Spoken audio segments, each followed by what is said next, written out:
प्रदर्शनों, आंदोलनों और प्राकृतिक आपदाओं के बीच बड़े दिनों बाद हमें चुनाव के स्वर सुनाई दिए हैं। आज 3 अगस्त है और 3 विधानसभा सीटों पर उपचुनाव जो हुए हैं, उनके नतीजे आ रहे हैं। एक उसमें बहुत मशहूर है, जिसकी चर्चा आप सुबह से सुन ही रहे हैं, पटना शहर में स्थित बांकीपुर विधानसभा, जहाँ से प्रशांत किशोर लड़ भी रहे हैं, आगे भी चल रहे हैं। दूसरी सीट दतिया है, नरोत्तम मिश्रा की सीट, जिससे वो पिछली बार हार गए थे। इस बार उनके समर्थकों ने हंगामा किया, उस पर भी नतीजे आ रहे हैं। और फिर गुजरात की एक मंजलपुर सीट भी है, जहां पर उपचुनाव हुआ है। हम पहले लेकिन बांकीपुर की ही बात करने वाले हैं। आकाश, पिछले बार प्रशांत किशोर जब चुनाव में उतरे थे, बड़ी उम्मीदों के साथ उन्हें देखा जा रहा था, लेकिन उस तरह का रिजल्ट नहीं रहा, है ना। एक तरह से रिजेक्ट ही कर दिया जनता ने। उसके बाद जब कहीं भी वो जाते थे तो वो एक कसक उनमें नज़र आती थी, जब वो लोगों से बात करते थे कि आपने पैसा लेके वोट जब देंगे तो कैसे नेता आएंगे, है ना। एक खींच भी दिखती ही थी। और जब फिर वो बांकीपुर से कंटेस्ट करते हैं, जहां बीजेपी ने पहले कैंडिडेट दिया, फिर उसको बदल दिया, नितिन नवीन की सीट है, जब वो दिल्ली आ गए हैं, तो अब बड़े खुश होंगे। वो 3-4 राउंड में आगे चल रहे हैं। मैं अपडेट एक बार बता देता हूँ, फिर प्लीज आपके सवाल पे प्लीज। आता हूँ।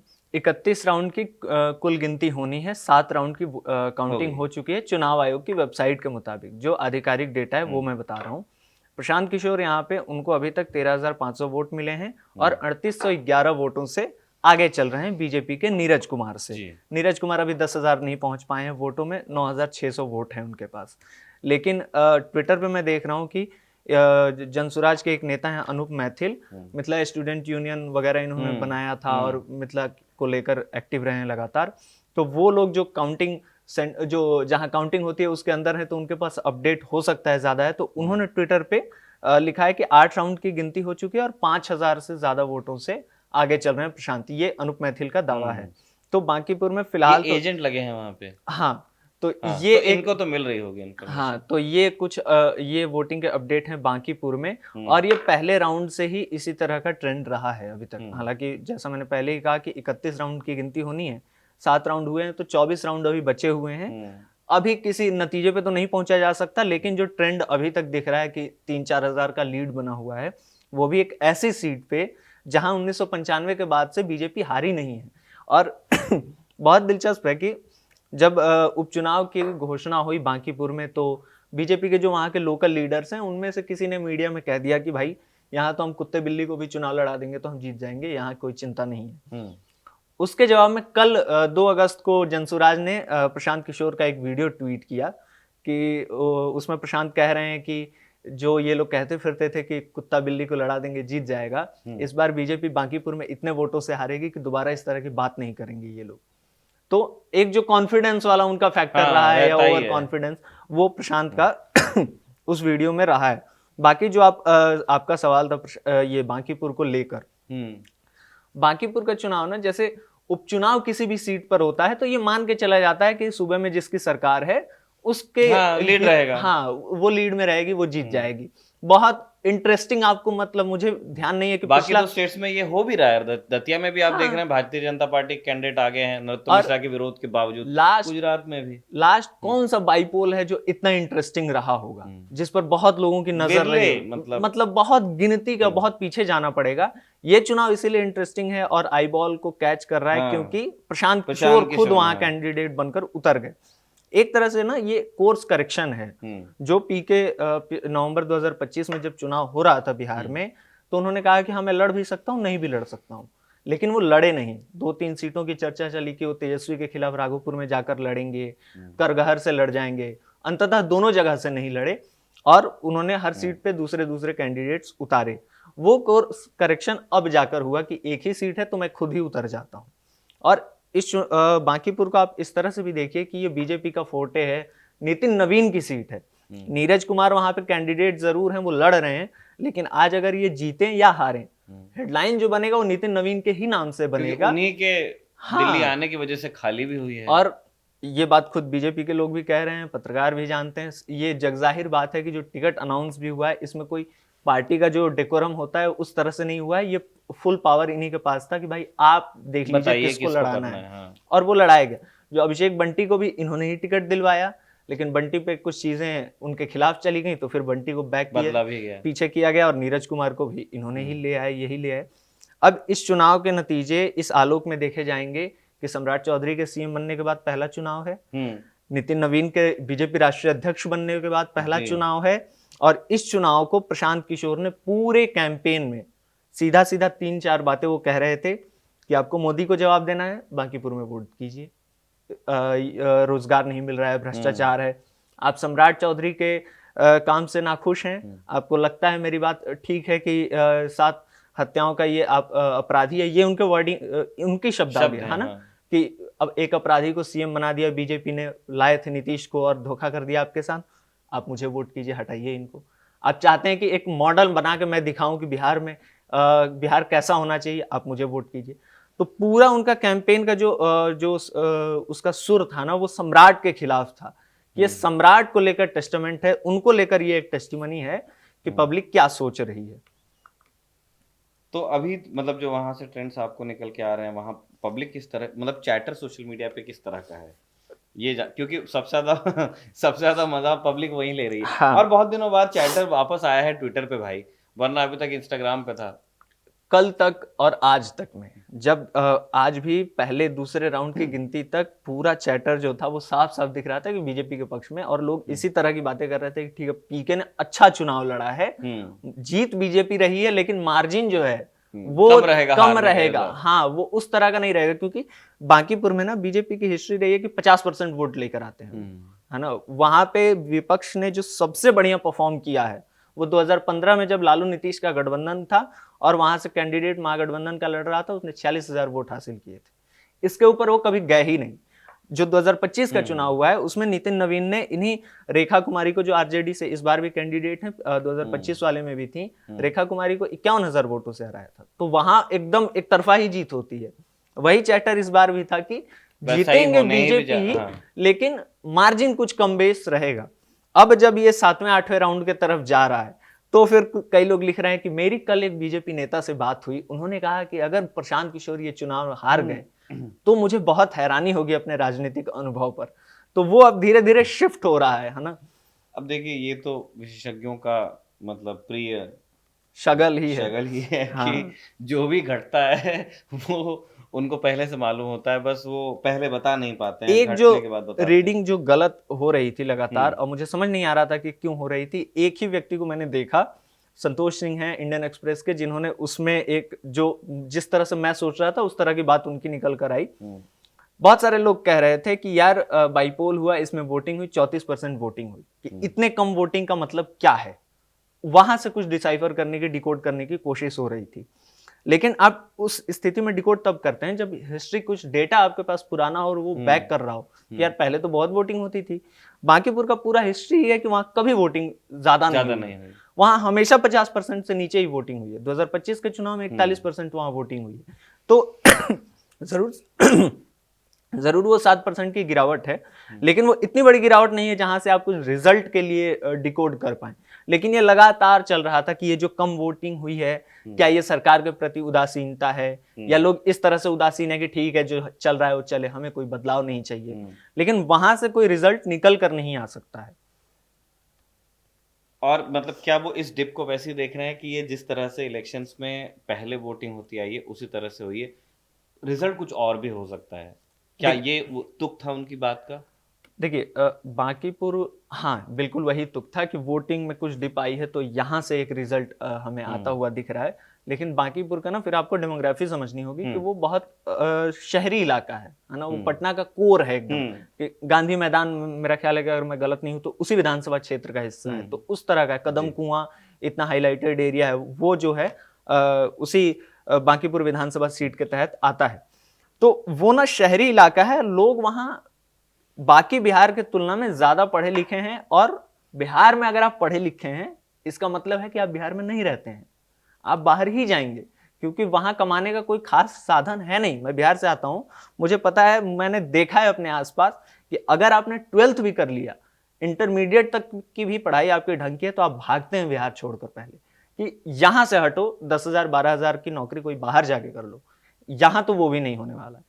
अब उसमें ये एकदम शहरी केंद्र जैसा है, और वहां से फिर वहां उस तरह की पब्लिक है नहीं जो वोटिंग में बहुत दिलचस्पी रखती है। वो पीछे का भी इतिहास यही बता रहा है। वहां लोग बहुत एक्साइटेड नहीं दिखते हैं आपको गांव के इलाके की तरह कि वोट करने आ जाए।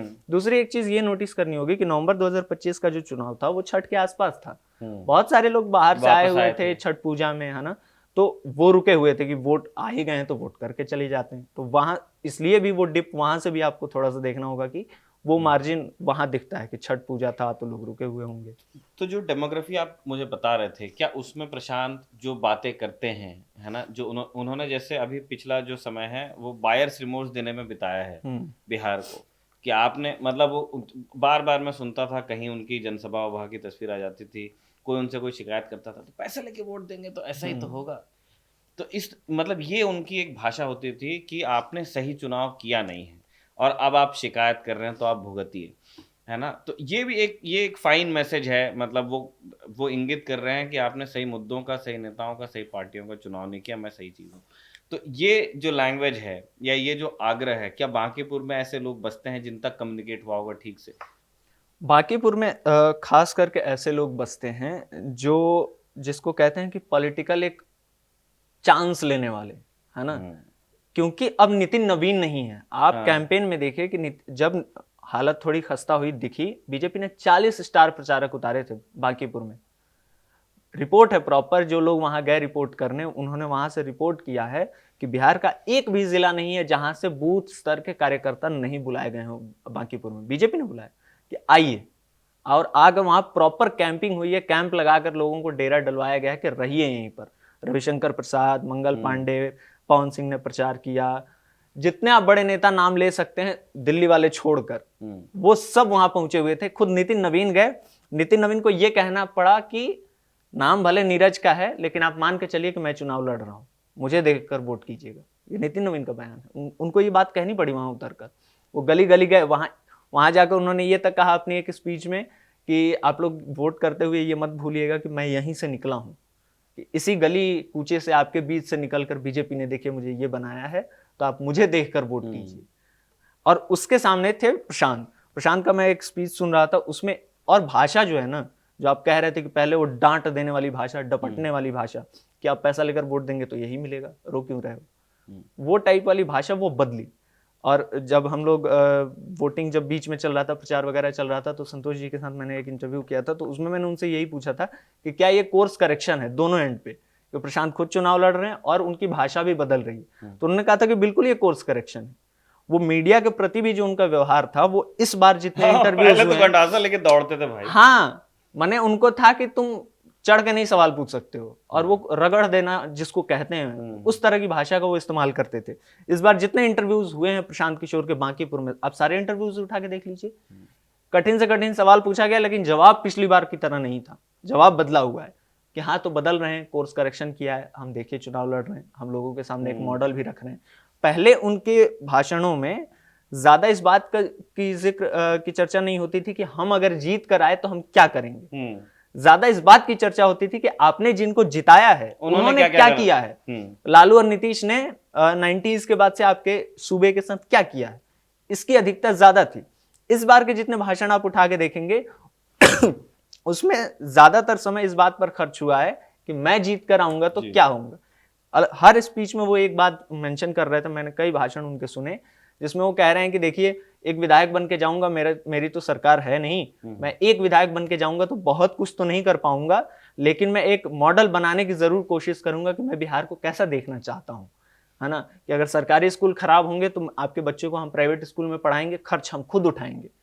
तो इस तरह की बातें वो करने लगे थे इस बार, है ना, जिसमें वो डपटने वाली भाषा की आपने किया है तो भुगतिए, वो वाली लैंग्वेज सुधारी गई थी थोड़ा, वो मतलब टोन डाउन उन्होंने किया है। हाँ। वो ये है। हम दतिया से भी आने वाले कुछ ट्रेंड्स के बारे में आपको जानकारी दे देते हैं, जब बांकीपुर की हमने इतनी बात की है। मैं टोक रहा हूँ अब जाकर चुनाव आयोग ने 8वें राउंड की गिनती जो है वो अपने वेबसाइट पे अपडेट कर दिया, और 4556 वोटों की के मार्जिन से आगे हैं प्रशांत किशोर, लीड लिए हुए हैं फिलहाल। पर अभी जैसे तिहाई वोटिंग हुई है अभी, हाँ काउंटिंग हुई, माफ कीजिए, उसको अभी बहुत आगे तक के जाना है ना, और फिर वोटिंग की काउंटिंग की रफ्तार भी देखिए ऊपर नीचे होती रहती है, तो वो सारी चीजें अभी वो सब बचा हुआ है होना। दतिया इसलिए भी पहले मशहूर था क्योंकि वहाँ एक बड़ी अजीब तो नहीं, मतलब उसे अजीब नहीं कहना चाहिए, मैं करेक्ट करता हूँ अपनी भाषा को, दिलचस्प जरूर कि जितने बड़े मुख्यमंत्री होते हैं, जिनको बड़ा मुख्यमंत्री कहा जा सकता है या जिनके पास में किसी भी तरह की पर्सनैलिटी उनसे आइडेंटिफ़ाई की जाती है उनके साथ में कि हाँ भाई इनका कुछ है। हुँ। वो गृह मंत्रालय, वित्त मंत्री ऐसे बड़े मिनिस्ट्रीज़ स्टेट्स में जनरली दिए नहीं जाते हैं। यूपी गृह मंत्री वहाँ के मुख्यमंत्री हैं, आपके यहाँ गृह मंत्री आपके हाँ, मुख्यमंत्री ही हैं, मुख्यमंत्री है ना? सम्राट तो इस चौधरी। सम्राट चौधरी हैं। तो ये अन्य तो नीतीश कुमार कभी गृह मंत्रालय नहीं छोड़ते थे। हाँ, हाँ। तो अब मध्य प्रदेश में क्या हुआ पिछले बार, क्योंकि शिवराज सिंह चौहान मतलब जिसको कहते हैं कि ठीक है बना देते हैं टाइप में हाँ। मतलब वाला वो सीन था। तो नरोत्तम मिश्रा होम मिनिस्टर हुआ करते थे हुँ। और वो एक मतलब सिग्नल था कि देखिए सारी शक्ति मतलब केंद्र एक व्यक्ति के पास में रखना नहीं चाहता है और नरोत्तम मिश्रा मतलब गृह मंत्रालय को अपने हिसाब से चलाते भी थे। हुँ। दतिया से आने वाले पीताम्बरा माँ पीताम्बरा की पीठ है वहाँ पे और शक्ति की देवी मानी जाती हैं। शक्ति की देवी इन द सेंस मतलब जितने लोगों को शक्ति अपने जीवन में चाहिए, हुँ। है ना? वो सदियों से मतलब उनके यहाँ पे जाके शीश नवाते हैं। तो पॉलिटिकल पावर जिन लोगों को चाहिए, वो लोग ज़रूर मतलब समय निकालते हैं अगर वो इस रीजन में है कि एक बार पीताम्बरा माई के पीठ में जाए। हाँ, दर्शन हो जाए। हुँ। तो वहाँ उस जगह से नरोत्तम मिश्रा आते हैं और चलाया उन्होंने जब पिछले इलेक्शंस हुए 2023 में। हुँ। 2023 में जब चुनाव हुए, तब ये बहुत ही एक शुरुआत से ही कहा जा रहा था कि नरोत्तम मिश्रा को लेकर के पार्टी कोई बहुत एक्साइटमेंट में नहीं है। दोबारा वो टिकट देना चाहते हैं, नहीं देना चाहते हैं, अगर जीतते हैं तो ये मंत्री दोबारा बनेंगे, नहीं बनेंगे, ये सब पहले से चल रहा था। लेकिन जब आदमी सर्विंग होता है तो ये सब कोई बोलता नहीं है। हुँ। इलेक्शंस हुए और नरोत्तम मिश्रा राजन भारती से हार गए। हुँ। और तब ये चला कि यार ये गजब की बात है कि गृह मंत्री हार जाएगा क्या सूबे का एक सीट से। ठीक है वो होता है, वो सीट का अरिथमेटिक कभी चेंज हो जाता है, लेकिन ये एक सुनाई देता था उस टाइम पे कि बहुत उनको साथ नहीं मिला हुँ। जो मिलना चाहिए था। ये एक कसा की शिकायत हमेशा से थी।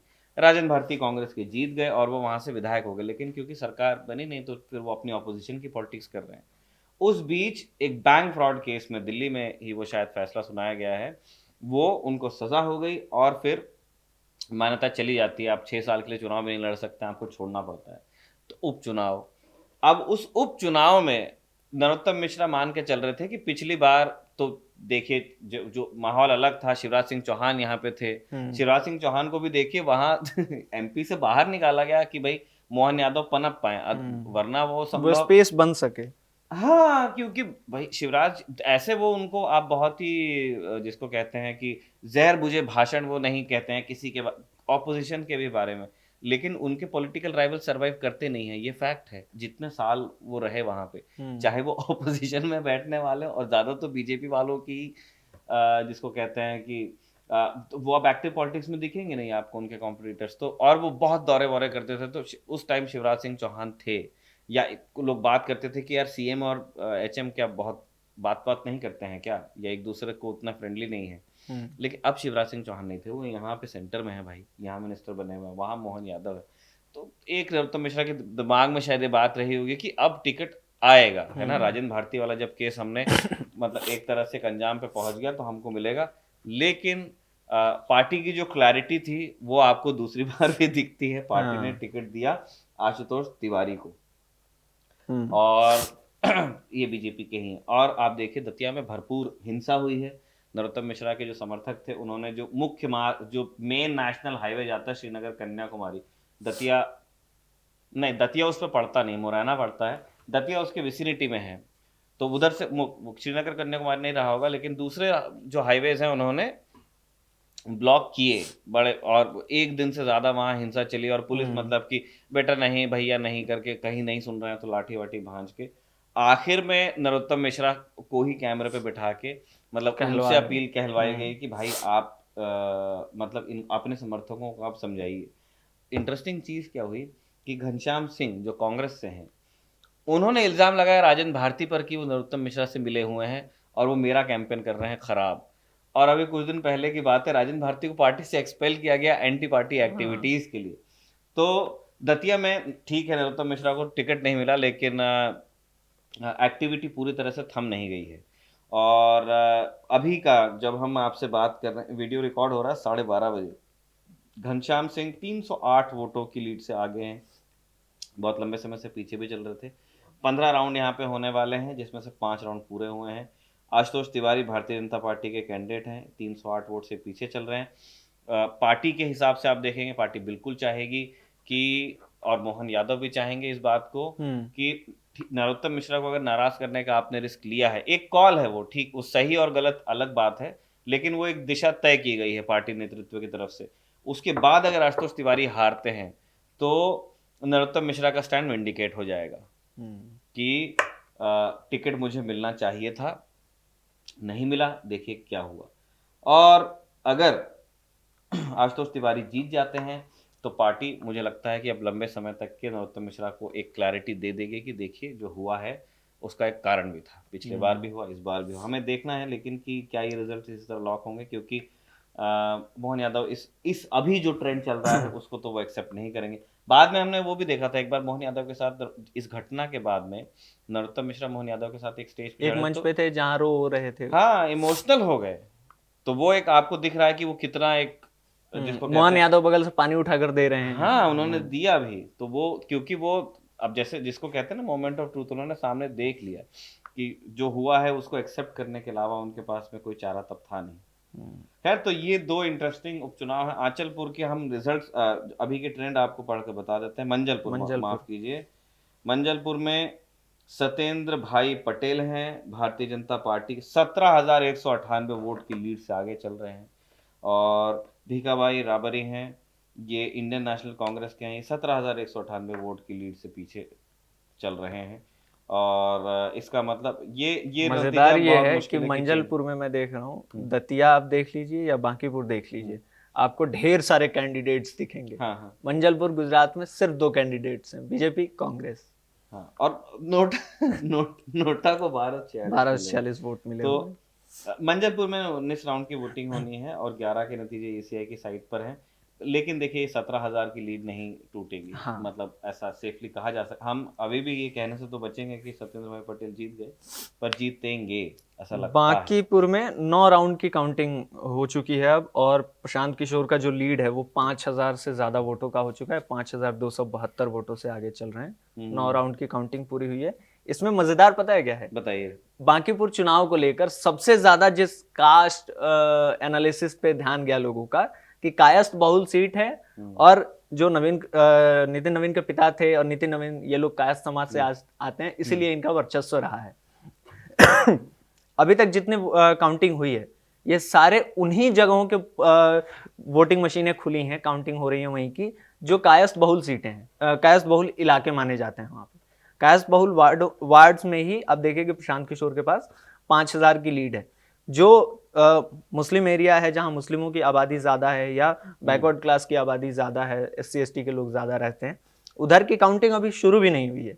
तो ये बाद में जो काउंटिंग होने वाली है ये उस तरफ की होने वाली है जो अमूमन माना जाता है कि जो RJD के वोटर्स हैं। तो वो भी एक ट्रेंड इसमें आपको दिखेगा कि कास्ट का कॉम्बिनेशन कहाँ कहाँ टूट रहा है। अच्छा, इस एक आखिरी सवाल आप अपनी बात पूरी कर लीजिए, फिर 2 चीजें और हैं कि नितिन नवीन के बूथ पर भी बीजेपी हारी है। अभी जो काउंटिंग हुआ है वहां पे जो वहां पोलिंग एजेंट्स हैं वो लिख रहे हैं लगातार ट्विटर पे। तो इस तरह की भी चीजें हैं कि रामकृपाल यादव जो सहकारिता मंत्री हैं बिहार में, उनके पोलिंग बूथ पे हार गए हैं। नीरज कुमार का जो पोलिंग बूथ है वहां बीजेपी पीछे हुई है।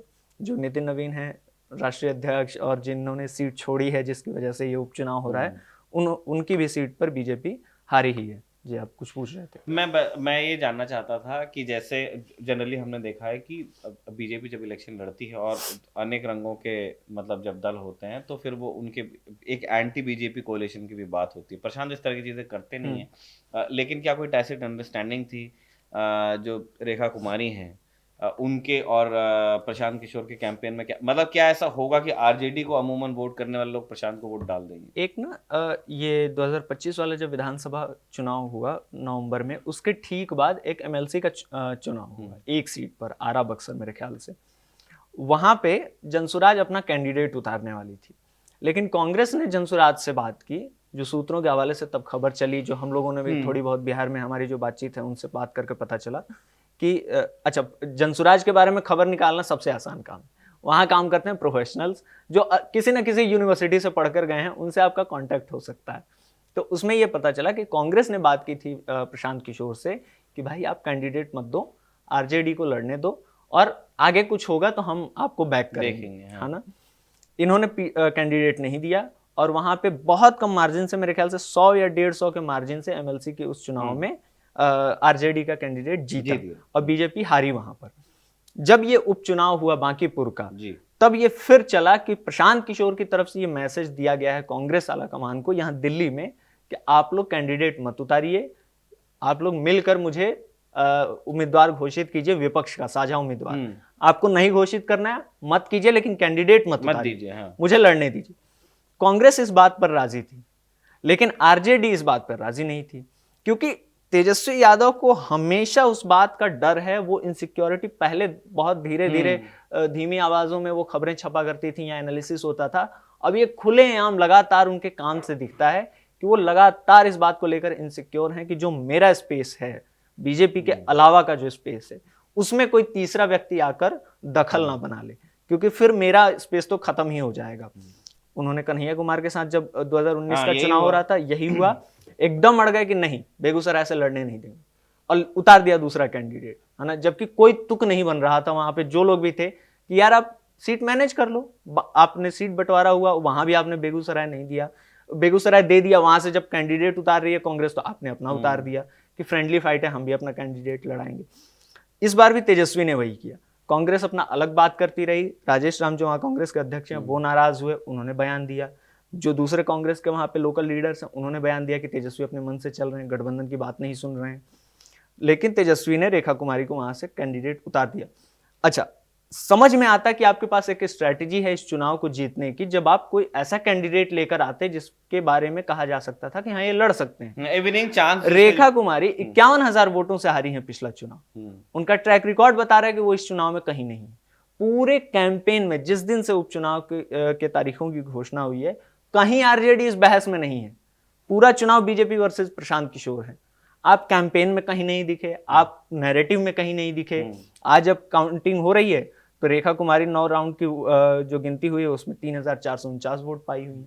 तो लेकिन तेजस्वी का वही है कि वो जो स्पेस वाली लड़ाई है ना, कि नहीं प्रशांत किशोर आ जाएंगे तो फिर वो तो हर जगह स्पेस खाएंगे, मीडिया में भी खा जाएंगे, मीडिया वाले इंटरव्यू भी उन्हीं का ज्यादा लेना चाहेंगे, विधानसभा में बोलेंगे तो ज्यादा कटेंगी वीडियोज उनकी, है ना। तो वो एक तेजस्वी की दिक्कत समझ में आती है प्रशांत किशोर के साथ। और एक्टिवनेस को लेकर लगातार सवाल उठ रहा है। आप देखिए सीजेपी का प्रोटेस्ट हुआ, जितने विपक्ष के नेता सोए हुए थे, सब जगह सबने अपने अपने तरीके से अपनी अपनी सुविधा के मुताबिक कुछ ना कुछ एक्टिविटी की। तेजस्वी यादव की कोई खबर आपको नहीं मिलेगी। बिहार में जो 20 को यहाँ लाठीचार्ज हुई, 20 जुलाई को दिल्ली में, 21 को फिर वहां 21 को पटना में हुआ, पटना में बवाल काटा, पूरा इंस्टाग्राम बिहार ने हाईजैक किया, है ना, कि रील चल रही है कि आप आंसू गैस का गोले का व्यवस्था नहीं किया है कि दिल्ली के बच्चों को कुछ आता नहीं, ओजी हम हैं, हाँ, हम दिखाते हैं कि पुलिस के साथ कैसे संघर्ष होता है। हाँ, वो बैरिकेड लेके गाड़ी बना दिए हैं सब, हैं, कह रहे हैं कि पानी चलाइए, वाटर कैनन, नाचेंगे इसमें, नाच रहे हैं लड़के। पूरा वो एल्गोरिदम हैक हुआ पड़ा था बिहार से। तेजस्वी यादव कहीं नहीं दिख रहे थे, कहीं नहीं थे, जबकि रहते हैं पटना में ही रहते हैं। कहाँ ट्वीट नहीं किया, कोई उस तरह की एक्टिविटी नहीं कि प्रोटेस्ट हो रहा है तो मैं जाऊंगा, मैं उतरूंगा। और उनके पास विरासत किसकी है? लालू प्रसाद यादव की, जो 1995 के चुनाव में जब पूर्ण बहुमत नहीं मिला किसी को और उनको शक हुआ कि राज्यपाल एनडीए को कहीं ना बुला दे सरकार बनाने के लिए, तो उन्होंने अपने कार्यकर्ताओं को कहा कि लाठी में तेल पिला के रखो कि देखते हैं कौन क्या करता है। रेलवे स्टेशन बंद करवाया कि बंद करो, कोई ट्रेन आएगा जाएगा नहीं यहाँ से। राज्यपाल जाने की तैयारी में थे दिल्ली, तो अपनी जीप उठाई, चला कर एक साथ में अपने नेता बैठाया और जाके एयरपोर्ट पे घेर लिया था कि देखते हैं कौन उड़ता है यहाँ से। तो उस तरह की विरासत है कि लालू प्रसाद यादव की पूरी पॉलिटिक्स रही है कि सड़क पे उतर के लड़ने वाली, है ना। जब पहली बार सीएम बने तो बोले कि राजभवन में कहाँ ये सब ओथ होता है, कि शपथ ग्रहण वहां थोड़ी होगा, पब्लिक के नेता है, चलिए गांधी मैदान में शपथ ग्रहण होगा। और गांधी मैदान में जाकर उन्होंने अपनी बात की और फिर शपथ लिया। उस तरह की विरासत उनके कंधों पर है और उसके बाद उनकी एक्टिविटी इस तरह की दिखती है तेजस्वी की। नहीं, असुरक्षा तो देखिए कहीं भी किसी को भी किसी भी फील्ड में, हम अभी पॉलिटिक्स को डिस्कस कर रहे हैं, वो आपको वो संभव नहीं है। 2 दिए, मतलब जैसे मुझे तो किसी ने एक टेम्पो चालक ने कहा था, जितने दिए उतना उजाला, है ना, ज्यादा प्रकाश होना चाहिए, तब आप नज़र आते हैं लोगों को, आप छिप करके मतलब उस थिएटर को छोड़ करके एक्सपेक्ट करें कि आपका स्पेस बन जाएगा, वो हो नहीं पाता है। तो खैर हमने बहुत सारी बात की, हल्का फुल्का विषयांतर भी हुआ ही। मैं कह रहा था, मैं अपनी बात में उलझ गया था। नरोत्तम मिश्रा के समर्थकों ने श्रीनगर कन्याकुमारी राष्ट्रीय राजमार्ग को ही ब्लॉक किया था। मैंने अभी गूगल मैप पे चेक किया, वो दतिया के ही पहले शहर से जाता था, बाईपास वहाँ बना हुआ है और लड़कों ने रोक वोक दिया था उसको। और पुलिस इस बात से बड़ी परेशान, क्योंकि वो वहाँ से आप एंटर करते हैं, मतलब मध्य प्रदेश और उत्तर प्रदेश की सीमा है, नॉर्थ एमपी, आप वहाँ से और फिर पूरा मध्य प्रदेश पार करके आप नीचे जाओगे। तो ये स्थिति है। जब ये नतीजे आते हैं, इस नतीजों के बारे में भी और नतीजों के साथ जो आंकड़े नत्थे होंगे, वो आंकड़े आपसे क्या कहते हैं, उनके बारे में भी आपको काफ़ी कुछ देखना है, सुनना है खबरगांव पर। उन सारी पेशकश को आप यदि देखना चाहते हैं तो हमारे साथ बने रहिए। शुक्रिया।